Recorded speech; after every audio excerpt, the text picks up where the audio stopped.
જય મુરલીધર। આજે આપણે પાઠ 7 ભારતીય અર્થતંત્ર ઇન્ડિયન ઇકોનોમી એના વિશે માહિતી મેળવીશું। પાઠની શરૂઆત કરીએ પ્રસ્તાવનાથી। તો ભારત એ વિશ્વમાં સાંસ્કૃતિક ભવ્યતા ધરાવતો દેશ છે।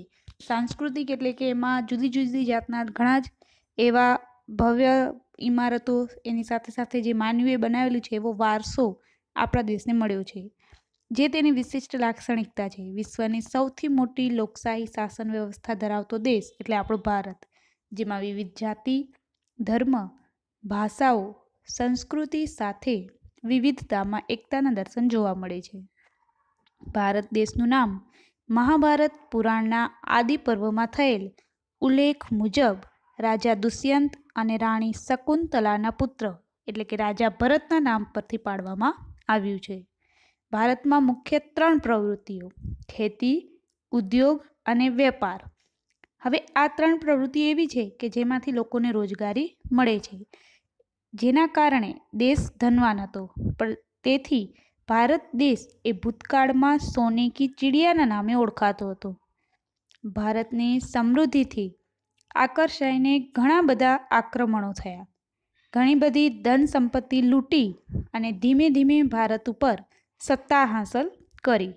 વર્ષ 1526 થી 1858 એટલે કે 16મી સદીની શરૂઆતથી કરી અને 19મી સદીના મધ્ય ભાગ સુધી મુગલ સામ્રાજ્યનું શાસન પૂર્ણ અથવા તો આંશિકપણે ભારત દેશે પર ચાલુ રહ્યું। એ સિવાય ભારતમાં વેપાર અર્થે આવેલા ફ્રેન્ચ, પોર્ટુગીઝ, ડચ અને અંગ્રેજો જેવા વિદેશીઓએ પૈકી પણ અંગ્રેજોએ 1757થી 1947 ત્યાં સુધી ભારત પર આધિપત્ય જમાવ્યું।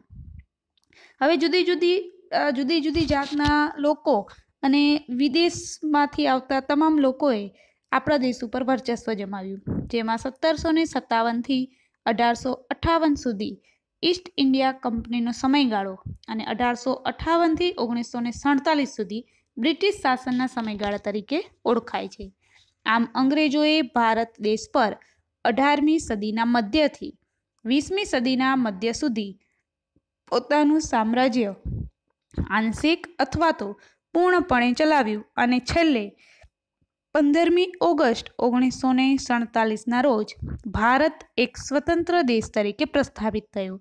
આપણે વાત કરી ભારતીય અર્થતંત્રમાં પ્રસ્તાવનાની કે શરૂઆતમાં ભારત દેશ કેવો હતો અને પછીના સમયગાળામાં જુદા જુદા દેશના પોતાના દેશ પર આધિપત્ય જમાવ્યું અને પછી પાછો ભારત કેવી રીતે સ્વતંત્રતાની પ્રાપ્તિ કરી એના વિશે માહિતી મેળવી। હવે આપણે જોઈએ સ્વાતંત્ર્ય પહેલા ભારતનું અર્થતંત્ર ઇન્ડિયન ઇકોનોમી બિફોર ઇન્ડિપેન્ડન્સ, કે જ્યારે સ્વતંત્રતા નહોતી મળી, જ્યારે આપણે બીજાના લોકો ઉપર આધાર રાખવો પડતો હતો, એટલે કે એ લોકોનું શાસન આપણા પર હતું, બ્રિટિશરો છે કે અંગ્રેજો, એ સમયગાળા દરમિયાન આપણું અર્થતંત્ર કેવું હતું એની વાત કરીએ। અંગ્રેજો ભારતમાં આવ્યા ત્યારે ભારતીય મુખ્યત્વે ખેતી, ઉદ્યોગ અને વેપારમાં જાઓ જલાલી ભોગવતા હતા। ભારતનું નામ વિશ્વ વિખ્યાત હતું। ભારતમાં મુખ્યત્વે સુતરાઉ કાપડ, મલમલ કાપડ, તાંબા અને પિત્તળના વાસણો, ગરમ કપડાં, મરી મસાલા, તેજાના અને લોખંડના ઓજારો વગેરેની માંગ વિશ્વ બજારમાં રહેતી હતી। ભારતના ગ્રામ્ય વિસ્તારો સુખી અને સંપન્ન તેમજ સ્વાવલંબી એટલે કોઈ પર આધાર રાખવો નહીં, પોતા થકી જ બધું ઉત્પાદન કરતા હતા, જ્યારે ગૃહ ઉદ્યોગો અને નાના પાયાના ઉદ્યોગોનો વ્યવસ્થિત વિકાસ થયો હતો। ભારતના વેપારમાં નિકાસો પ્રાધાન્યતા ધરાવતી હતી। આમ ભારતનો આ એક સુવર્ણકાળ હતો, જેના કારણે વિદેશી પ્રજાનું ભારત પ્રત્યેનું આકર્ષણ ધીમે ધીમે વધતું ગયું। શરૂઆતમાં તેઓ વેપાર અર્થે આવ્યા, ત્યાર પછી તેઓનું ભારતમાં આગમન થયું। ભારતમાં આવેલી વિદેશી પ્રજાઓ કઈ પ્રજાઓ ભારતમાં આવી તો ફ્રેન્ચ, ડચ, પોર્ટુગીઝ અને અંગ્રેજો। શરૂઆતમાં તેઓ માત્ર વેપાર પૂરતું જ ધ્યાન કેન્દ્રિત કરતા હતા, પણ ધીમે ધીમે વિદેશી પ્રજાઓ વચ્ચે ઘર્ષણ વધતું ગયું, જેના કારણે પોતાની તાકાતનું પ્રદર્શન કરવા એ લોકો સૈન્યનો ઉપયોગ કરતા ગયા, જે પૈકી અંગ્રેજનું સૈન્ય વધારે શિસ્ત અને આગ્રહી હોવાથી તેમજ ઇંગ્લેન્ડનો રાજકીય સાથ મળવાથી તેઓ ધીરે ધીરે ભારત ઉપર સત્તા હાંસલ કરવા તરફ પ્રયાણ કર્યું અને વર્ષ 1757થી 1947 સુધી ભારતને અંગ્રેજ શાસનનો ભોગ બનવું પડ્યું, એટલે કે બ્રિટિશરો ભારત પર આક્રમણ કર્યું. બ્રિટિશ શાસન દરમિયાન ભારતને ઓછા પ્રમાણમાં સારા પરિણામો અને વધારે પ્રમાણમાં ખરાબ પરિણામોનો સામનો કરવો પડ્યો.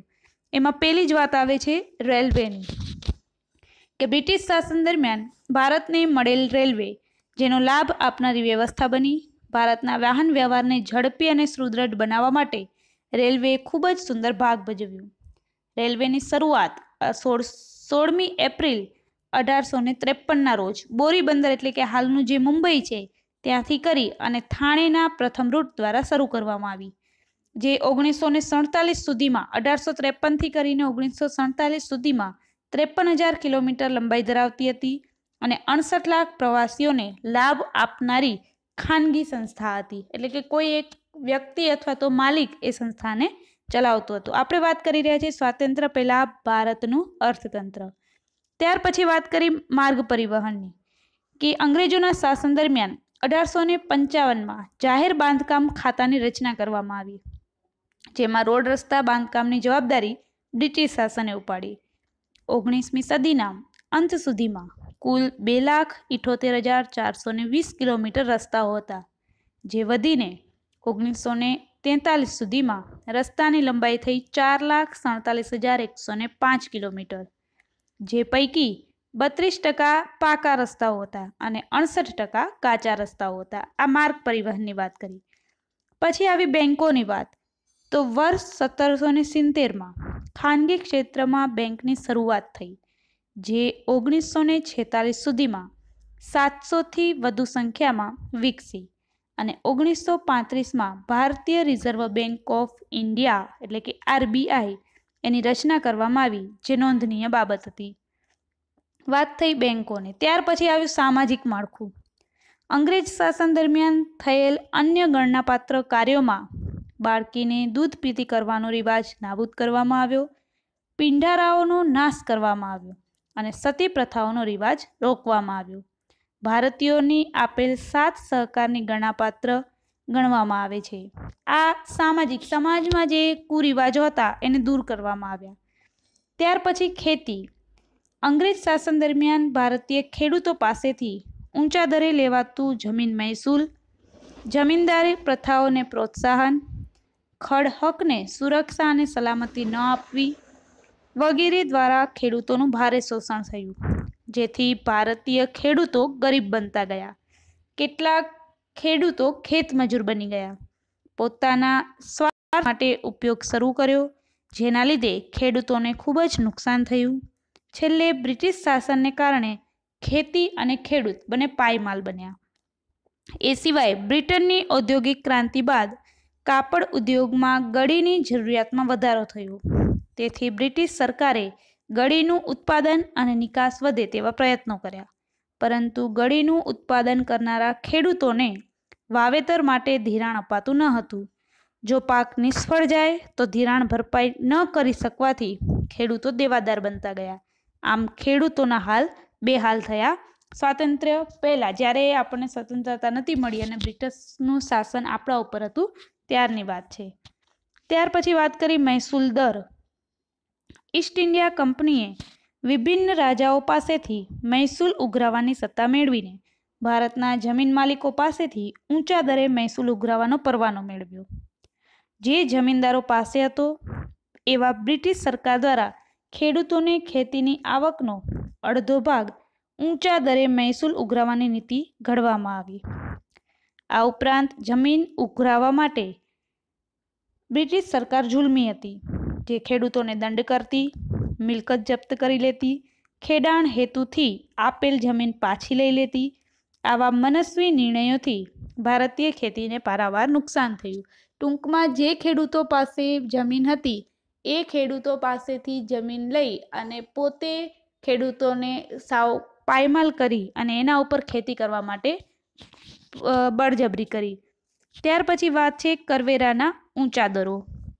બ્રિટિશ શાસન દરમિયાન કરવેરાની આવક અંગે દાદાભાઈ નવરોજીની ગણતરી મુજબ 1876માં ઊંચી આવકવાળા બ્રિટનમાં કરવેરા દ્વારા રાષ્ટ્રીય આવકનો 8% જેટલો હિસ્સો આપતા હતા. રાષ્ટ્રીય આવક છે એ દેશની આવક છે, જ્યારે માથાદીઠ આવક છે એ વ્યક્તિ દીઠ કોઈ એક વ્યક્તિની આવક છે. જ્યારે બ્રિટિશ સરકાર ભારતમાં નીચી આવકવાળા પાસેથી 15% જેટલો રાષ્ટ્રીય આવકનો હિસ્સો કરવેરા રૂપે ઉઘરાવતી હતી. દાખલા તરીકે મીઠા પરનો કરવેરો.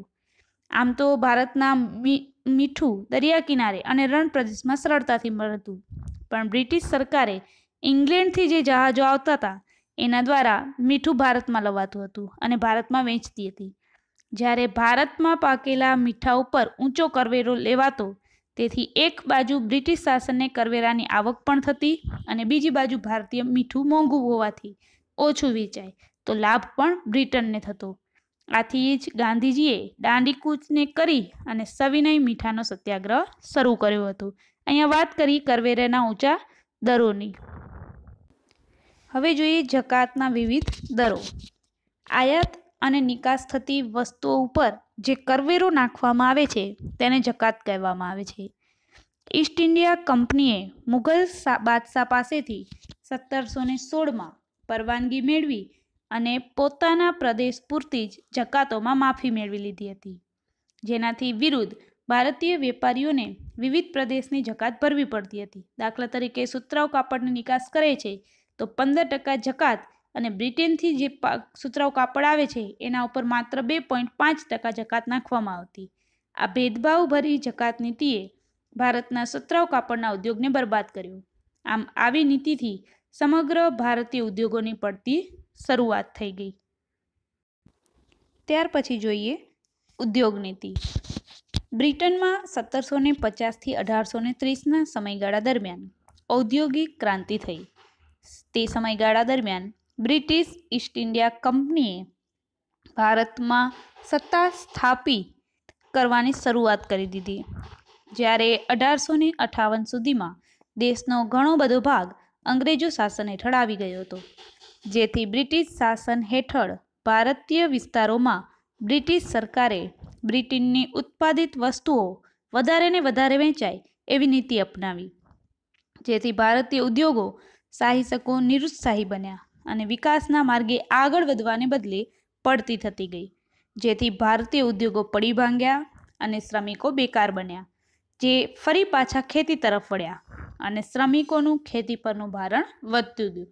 હવે ઉદ્યોગો બ્રિટિશરોના શાસન હેઠળ હતા. ઔદ્યોગિક ક્રાંતિની શરૂઆત થઈ એટલે બધું જ ઈસ્ટ ઇન્ડિયા કંપનીએ રાખી લીધું અને ધીમે ધીમે જે ઉત્પાદકો હતા એની વેચવાની જે નીતિઓ હતી ભેદભાવપૂર્વક, એના કારણે ઉત્પાદનમાં નિરુત્સાહ બતાવતા હતા. આગળ જતા ઉદ્યોગો પડી ભાંગ્યા અને શ્રમિકો બેકાર બન્યા, ફરી પાછા ખેતી તરફ આગળ વધ્યા. ત્યાર પછી જોઈએ આર્થિક શોષણ. બ્રિટિશ અર્થતંત્રને સુદૃઢ કરવાની જે મુખ્ય નીતિ છે, જેમાં આશયથી ઈસ્ટ ઇન્ડિયા કંપની અને બ્રિટિશ સરકારે એવા પ્રકારની વ્યૂહરચનાઓ અપનાવી કે જેના દ્વારા બ્રિટિશ અર્થતંત્રને લાભ થાય. તેઓને ખાસ કરીને એવી વેપાર પદ્ધતિ અપનાવી કે જેના દ્વારા ભારતીય સાધનોનો મહત્તમ ઉપયોગ કરી બ્રિટનના ઉદ્યોગોનો વિકાસ થાય. આ સિવાય તેમની ખેત નીતિ અને ઔદ્યોગિક નીતિઓ પણ બ્રિટનના વિકાસને પ્રોત્સાહક બનતી હતી. જેમ કે ભારતમાં મોટા ભાગે બ્રિટિશ ઉદ્યોગોને જરૂરી એવો કાચો માલ ભારતીયના ખેતી ઉપર આધાર રાખવો પડતો હતો, એટલે ખેતીનું વેપારીકરણ કરવામાં આવ્યું, જેથી બ્રિટિશ અર્થતંત્રને અનુકૂળ વસ્તુઓ અને સેવાઓ મળી રહે. ટૂંકમાં શોષણ કરવા લાગ્યા કે જે કાચો માલ હતો એ હવે વિદેશમાં મોકલવા માટે એના ઉપર જબરજબરી કરવામાં આવી. ત્યાર પછી જોઈએ હસ્તકલા કારીગરીનું શોષણ. વિવિધ હસ્તકલા વસ્તુઓના વેચાણ દ્વારા ઈસ્ટ ઇન્ડિયા કંપની ભારે આવક ઊભી કરવા ઈચ્છતી હતી. તેમણે આંતરિક વેપારમાં જે ઇજારાનો લાભ લઈ હસ્તકલાના કારીગરો પાસેથી બજાર કિંમત કરતાં પણ 15થી 40% ઓછી કિંમતે વસ્તુ ખરીદી લેતા. જો કારીગરો પોતાની વસ્તુ નીચા ભાવે અથવા તો આનાકાની કરતા તો તેઓ અંગ્રેજો દ્વારા જે શારીરિક જુલમો કરવામાં આવતા હતા, એટલે હસ્તકલા કારીગરીનું પણ શોષણ થતું ગયું. ઇજારો એટલે શું? તો કે માત્ર એક જ વેચનાર છે અને ખરીદનારાઓ અનેક છે, એવી પરિસ્થિતિ ઊભી કરી અને બધો જ માલ ઓછી કિંમતે આપી દેવા માટે બળજબરી કરતા હતા અને જો કદાચ કોઈ ના પાડે તો એના ઉપર એ લોકો શારીરિક જુલમ કરતા હતા. ત્યાર પછી છે મૂડીરોકાણનું પ્રવાહ. બ્રિટિશ શાસન દરમિયાન ભારતની અને બ્રિટનની જે મૂડી રોકાણ કરવામાં આવ્યું તેની દિશા બ્રિટન તરફ અને ભારતથી વિરોધ રાખવામાં આવી. એટલે કે મૂડીરોકાણથી ભારત પર અંગ્રેજોનું જે સામ્રાજ્ય હતું એ કાયમી રહ્યું, પણ બ્રિટિશ અર્થતંત્રને તેનો બધો જ લાભ મળે તેવું આયોજન કરવામાં આવ્યું. દાખલા તરીકે રસ્તા અને રેલવે પાછળ જે ખર્ચ થયું એ વધારે પ્રમાણમાં મૂડીરોકાણ હતું. આ મૂડીરોકાણ પાછળનો મુખ્ય હેતુ હતો બ્રિટનમાં કાચા માલની આયાત, ભારતમાં તૈયાર થયેલી વસ્તુની નિકાસ અને લશ્કરી હેરફેરને અનુકૂળ રહે તેવા રસ્તાઓ અને રેલવે રૂટ તૈયાર કરવાનો. એ સિવાય રેલવે માટેના ઉચ્ચ તજજ્ઞો અને અધિકારીઓ દ્વારા બ્રિટનથી ઊંચા દરે ભારતમાં લાવવામાં આવ્યા. બ્રિટિશ શાસન દરમિયાન શિક્ષણ પાછળ પર મોટા પ્રમાણમાં મૂડીરોકાણ કરી બ્રિટિશ સરકારને અનુકૂળ રહે એવા કારકુનો મળી રહે તે માટે શિક્ષણ અપાતું. એની પાછળ મૂડીરોકાણ ખર્ચ કરવામાં આવતું. આ તમામ મૂડીરોકાણ ખર્ચને ઊંચા વ્યાજ દરે બ્રિટનમાંથી જે મૂડી લાવી ગોઠવવામાં આવ્યું તેના કારણે સમગ્ર બોજો ભારતના માથે જ લાદવામાં આવ્યો. એટલે કે બહારના દેશોમાંથી નવી નવી કંપનીઓના જે મોટા મોટા વ્યક્તિઓ છે, અધિકારીઓ છે, એને ભારતમાં બોલાવવામાં આવ્યા. ત્યાર પછી જે કાંઈ ખર્ચો કે જે કાંઈ મૂડીરોકાણ કરવામાં આવ્યું એ સંપૂર્ણ ખર્ચો ભારત ઉપર નાખવામાં આવ્યો. ત્યાર પછી છે વિવિધ ભારણાનો બોજો. ભારતે બ્રિટિશ હકુમત વહીવટનો ચાર્જ પણ ચૂકવવો પડતો હતો, એટલે કે જેને આપણે હોમ ચાર્જીસ કહીએ છીએ, ભરણા તરીકે ઓળખવામાં આવે છે. ભારતે બ્રિટિશરોની આવી કેટલીક ચૂકવણીઓ કરવી પડતી હતી, જેમ કે બ્રિટિશ અધિકારીઓનો પગાર, પેન્શન, ભથ્થાઓ, લશ્કરનો ખર્ચ, દેવા ઉપર વ્યાજની ચૂકવણી વગેરેનો સમાવેશ આમાં થતો, જેના આધારે બનતું બજેટ બ્રિટનમાં રજૂ થતું. 1924-25ના વર્ષોમાં તે 300 લાખ પાઉન્ડ જેટલી જંગી રકમ ચૂકવવી પડી હતી, જે 1945માં 1350 લાખ પાઉન્ડ થવા પામી હતી. આવી વિશિષ્ટ ચૂકવણીઓને આધારે ભારત ગરીબ અને ભારતના ભાગે બ્રિટન ધનવાન બની રહ્યું હતું. મુખ્યત્વે ભારતની જે પરિસ્થિતિ હતી એના આધારે બ્રિટન વધારે ને વધારે ધનવાન બનતું જતું હતું. અંતે 15મી ઓગસ્ટ 1947ના રોજ અંગ્રેજો જ્યારે ભારત છોડીને ગયા ત્યારે ફરી પાછી ત્રણ ખેતી, ઉદ્યોગ અને વેપાર વગેરેની સ્થિતિ ભારે કંગાળ હતી. લગભગ 150 વર્ષોના સમયગાળા પછી માથાદીઠ આવક ઘટવા પામી હતી અને ભારતીય અર્થતંત્ર જે ઇંગ્લેન્ડ કરતાં સમૃદ્ધ હતું પણ બ્રિટિશ શાસનને કારણે જે ઇંગ્લેન્ડની સરખામણી ખૂબ જ ગરીબ બન્યું હતું. આપણે વાત કરી સ્વતંત્રતા પહેલાં ભારતનું અર્થતંત્ર કેવું હતું, તો મુખ્ય 3 પરિસ્થિતિ પ્રવૃત્તિની વાત કરી ખેતી, ઉદ્યોગ અને વેપારમાં. પેલું રેલવે માર્ગ પરિવહન, બેંકોમાં શું અસર થઈ, સમાજમાં સામાજિક માળખું, ખેતી, મહેસૂલનો દર, કરવેરાના ઊંચા દરો લગાડવામાં આવ્યા, જકાતના જુદા જુદા દરો રાખવામાં આવ્યા, ઉદ્યોગો, આર્થિક શોષણ, હસ્તકલા કારીગરીનું શોષણ, મૂડીરોકાણનો પ્રવાહ અને વિવિધ ભારણાનો બોજો. હવે જોઈએ સ્વાતંત્ર્ય પછીનું ભારતીય અર્થતંત્ર, એટલે કે ઇન્ડિયન ઇકોનોમી આફ્ટર ઇન્ડિપેન્ડન્સ. સ્વતંત્રતા મળી ગઈ પછી ભારતના અર્થતંત્રમાં શું અસરો થઈ, તો પહેલી જ અસર થઈ માથાદીઠ આવકમાં, કે ભારતની માથાદીઠ આવક 2014 મુજબ વર્ષ 2013માં $5150 હતી, જે ચીનની માથાદીઠ આવક $11,477, શ્રીલંકાની $9,250, અમેરિકા $52,308 અને નોર્વેની $63,909 કરતાં ઘણી ઓછી જણાય છે, જે વિકસિત દેશોની માથાદીઠ આવકના 7 થી 10 ગણી ઓછી છે અને પછાત દેશો કરતાં વિશેષ વધારો સૂચવતી નથી. એટલે કે પહેલી જ વાત કરી માથાદીઠ આવકની, કે જ્યારે આપણી માથાદીઠ આવક 2013માં $5,150 જ હતી. હવે રાષ્ટ્રીય આવકની તુલના અહીંયા એક કોષ્ટક આપવામાં આવ્યું છે, એમાં જોઈએ તો પહેલો જ દેશ આવે છે માથાદીઠ આવકમાં નોર્વે, જેની ડોલરમાં ગણતરી કરવામાં આવી છે 63,909, અમેરિકા 52,308, જર્મની 43,049, ઇંગ્લેન્ડની 35,002, ચીનની 11,477, શ્રીલંકા 9,250, આપણા દેશની વાત છે 5,150. ત્યાર પછી 2 દેશો છે પાકિસ્તાન અને બાંગ્લાદેશ, જેની અનુક્રમે 4,652 અને 2,713 આ માથાદીઠ આવક ગણવામાં આવી છે। છેલ્લા વર્ષોમાં ભારતની જે માથાદીઠ આવકમાં ફેરફાર થયો છે ચાલુ વર્ષમાં એ જોઈએ તો 2011 અને 12માં વર્તમાનમાં ચાલુ કિંમતમાં 64,316 રૂપિયા અને સ્થિર કિંમતમાં 64,316। વર્ષ 2012 અને 13માં જે ચાલુ કિંમતમાં ફેરફાર હતો એ 71,593 અને સ્થિર કિંમત હતી 66,344। 2013 અને 14માં 80,388, સ્થિરમાં છે 69,959 અને 2014 અને 15માં 88,533 અને સ્થિર કિંમતમાં છે 74,193। આજે માથાદીઠ આવકમાં ફેરફાર થયો છે એની વાત કરી। ત્યાર પછી બીજી વાત આવે છે ખેતી કે સૌ જાણે છે કે ભારત એક ખેતી પ્રધાન દેશ છે અને આઝાદી સમયે ભારતની લગભગ 72% અને 2001 અને 2માં 58% વસ્તી ખેતી ક્ષેત્રમાંથી રોજગારીની પ્રાપ્તિ કરે છે, જે પ્રમાણ 2013 અને 14માં ઘટી અને લગભગ 49% જેટલું રહ્યું હતું। આમ ઉત્તરોત્તર ભારતમાં ખેતી ક્ષેત્રનું મહત્વ ઘટતું ગયું। 1950 અને 51માં ખેતી ક્ષેત્રનો રાષ્ટ્રીય આવકમાં ફાળો 55% હતો, જે 2013 અને 14માં ઘટી માત્ર 14% રહ્યો છે, એટલે કે 1980 અને 81માં 38% અને 2000-2001માં 82.3% ખેતીની વાત કરી। ત્યાર પછી જોઈએ ઉદ્યોગો। વર્ષ 1951માં ભારતના ઉદ્યોગો 10.6% લોકોને રોજગારી પૂરી પાડતા હતા। આ પ્રમાણ 2001માં 18.2% થયું। પ્રમાણમાં વધારો થયો, પણ વર્ષ 2011 અને 12માં રોજગારીનું પ્રમાણ 24.3 હતું। તેટલું જ નહીં, 1950 અને 51માં ઉદ્યોગ ક્ષેત્રમાં રાષ્ટ્રીય આવકનો ફાળો 16.6% હિસ્સો હતો, જે પ્રમાણ 2013 અને 14માં વધીને 26% થયો। એટલે કે ઉદ્યોગ ક્ષેત્રમાં વર્તમાન સમયમાં 2/3 ભાગની નિકાસ કમાણી મેળવે છે। આમ ઉદ્યોગમાં ભારત તરફનો ઝોક વધતો ગયો। વાસ્તવમાં ભારત ઔદ્યોગિક દેશ બની શક્યો નથી, પરંતુ રાષ્ટ્રીય આવકમાં 1950 અને 51માં 15%, 1980-81માં 24%, 2000-2001માં 27.3%, 2013-14માં 26.2% હિસ્સો આપવામાં આવ્યો છે। રાષ્ટ્રીય આવકની વાત કરી છે કે કયા ક્ષેત્રમાંથી કેટલા ટકા હિસ્સો મેળવે છે। ત્યાર પછી આપણે જોઈએ સેવા ક્ષેત્ર। આ ત્રીજું ક્ષેત્ર છે।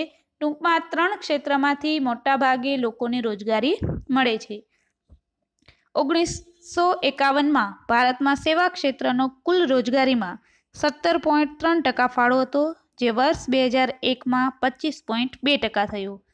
વર્ષ 2011 અને 12માં પ્રમાણ વધી અને 27% થયું। 1950 અને 51માં સેવા ક્ષેત્રમાં રાષ્ટ્રીય આવકમાં ફાળો 30.3% હિસ્સો હતો। 1980 અને 81માં 38%, વર્ષ 2000-2001માં 50.4%, જે પ્રમાણ વર્ષ 2014 અને 15માં વધી અને 50માંથી 52.7% થયું। આમ સેવા ક્ષેત્રનો હિસ્સો વિકાસ થયો અને રાષ્ટ્રીય આવકમાં તેનો ફાળો પણ વધતો ગયો। આ 3 એવી પ્રવૃત્તિઓ છે કે જેમાં ઉત્પાદન દ્વારા આવકની પ્રાપ્તિઓ થાય છે। પહેલી મુખ્ય છે ખેતી, ઉદ્યોગ અને સેવા વિભાગ। ત્યાર પછી જોઈએ વસ્તી। વર્ષ 1901માં ભારતની વસ્તી 23.84 કરોડ હતી, જેમાં વધારો થઈ 1951માં 36.1 કરોડ, જેમાં ઝડપથી વધારો થયો। 2001માં વસ્તી ગણતરી કરવામાં આવી ત્યારે 102.7 કરોડ હતી અને જે છેલ્લી વસ્તી ગણતરી થઈ 2011માં એ મુજબ ભારતની વસ્તી 121.2 કરોડ હતી। આ બતાવે છે કે આઝાદી પછી વસ્તીમાં સતત અને ઝડપથી વધારો થયો છે। અંદાજે 1.5%ના દરે વસ્તી વૃદ્ધિ થવા પામે છે। આ વસ્તી વિસ્ફોટ એ ભારત માટે એક ચિંતાનો વિષય ગણાય છે। ભારત વસ્તીની દ્રષ્ટિએ ચીન પછી બીજા ક્રમે જોવા મળે છે। ત્યાર પછી વાત કરી ગરીબી, તો ભારત એ નિરપેક્ષ ગરીબીની સમસ્યા ધરાવતો દેશ છે। નિરપેક્ષ ગરીબી એટલે કેવું, તો કે જે પોતાની જીવન જરૂરિયાતો ચીજ વસ્તુઓ પણ મેળવી શકતા નથી। ભારત દેશમાં વર્ષ 1973 અને 74માં 54.9% લોકો ગરીબ હતા, જે 1993 અને 94માં ઘટી અને 45.3% થયો। ઘટાડો થઈ અને 2004 અને 5માં 37.2% રહ્યું, પણ ફરી પાછું 2011 અને 12માં ભારતની વસ્તી મુજબ 21.9% ગરીબ વસ્તી જોવા મળી. આમ વાસ્તવમાં ગરીબીનું પ્રમાણ ઘટ્યું, પણ ભારતની જે ગરીબી છે એમાં કોઈ પણ જાતનો ફેરફાર થયો નહીં, કારણ કે સામે વસ્તીનું પ્રમાણ વધતું જાય છે અને ગરીબી જે ઘટે છે પણ એ વધતા દરે ઘટતી જોવા મળે છે. ત્યાર પછી મુખ્ય સમસ્યા બેકારી. ભારતમાં મુખ્ય માળખાગત બેકારી જોવા મળે છે, એટલે કે થોડા સમયે જે માળખું છે ઉદ્યોગોનું એમાં પરિવર્તન થાય છે, એટલે જૂના કારીગરો બેકાર બને છે. તો માળખાગત બેરોજગારી ધરાવતો દેશ છે. વર્ષ 1951માં 33 લાખ લોકો બેકાર હતા. નેશનલ સેમ્પલ સર્વેના અંદાજ મુજબ 1999થી 2000ના વર્ષમાં ભારતમાં 7.31 લાખ લોકો બેકાર થયા, જે પ્રમાણ વર્ષ 2004 અને 5માં વધી 8.2% થયું. બેકારીના પ્રમાણમાં વર્ષ 2009થી 10 સુધીમાં ઘટાડો થઈ અને 6.6% થયું, જે પ્રમાણ 2011 અને 12માં ફરી ઘટી અને 5.6% સુધી આવ્યું હતું. પરંતુ ગામડાઓમાં, ભારતના જે ગ્રામીણ વિસ્તારો છે એમાં પ્રચ્છન્ન બેકારીનું પ્રમાણ વિશેષ છે. પ્રચ્છન્ન એટલે દેખીતી રીતે કામ સાથે તો જોડાયેલા છે, પણ કદાચ જો એ વ્યક્તિને એ ખેતીમાંથી કે કોઈ પણ સંસ્થામાંથી ખસેડી લેવામાં આવે, ઉત્પાદન પ્રક્રિયામાંથી દૂર કરવામાં આવે, તો ઉત્પાદન પ્રક્રિયામાં કોઈ પણ જાતનો ફેરફાર થતો નથી. એટલે આવી જે બેકારી જોવા મળે છે એને છુપી બેરોજગારી પણ કહે છે, જેને માપી શકાતી નથી. આમ ભારતમાં બેકારીનું ઊંચું પ્રમાણ ધરાવતો દેશ છે. ત્યાર પછી છે માનવ વિકાસ. ભારતીય લોકોનું જીવન ધોરણ વાસ્તવમાં વિશ્વના વિકસિત દેશોની સાપેક્ષતામાં ઘણું જ નીચું છે. સામાન્ય રીતે માનવ વિકાસ અહેવાલ કે જેની રચના સંયુક્ત રાષ્ટ્ર સંઘ કરે છે એ મુજબ સરેરાશ આયુષ્ય, જ્ઞાન અને જીવન ધોરણ આ 3 બાબતોને ધ્યાનમાં રાખી અને માનવ વિકાસ આંક તૈયાર કરવામાં આવે છે. માનવ વિકાસ આંક રજૂ કરતા અહેવાલને માનવ વિકાસ અહેવાલ કહે છે. વર્ષ 2000માં માનવ વિકાસ અહેવાલ મુજબ ભારતનો માનવ વિકાસ આંક 0.463% હતો, જે સુધરી અને 2010માં 0.547, 2012માં 0.554 અને 2013માં 0.586 સાથે ભારતે વિશ્વના 187 દેશોમાંથી 136મો ક્રમ પ્રાપ્ત કર્યો હતો. માનવ વિકાસ આંકની ગણતરી છે એ 0 અને 1ની વચ્ચે કરવામાં આવે છે. જો 0ની નજીક છે તો માનવ વિકાસ આંક ઓછો છે અને 1ની નજીક છે તો માનવ વિકાસ આંક વધારે છે. આપણે વાત કરી ભારતીય સ્વાતંત્ર્ય પછી ભારતીય અર્થતંત્ર, જેમાં માથાદીઠ આવકમાં સુધારો થયો, ખેતી, ઉદ્યોગો, સેવા, વસ્તી, ગરીબી, બેકારી અને માનવ વિકાસ આંક આ એના લક્ષણો છે કે એના પછી એનું ભારતીય અર્થતંત્ર કેવું જોવા મળે છે. ત્યાર પછીની માહિતી હવે નેક્સ્ટ વિડીયોમાં મેળવીશું.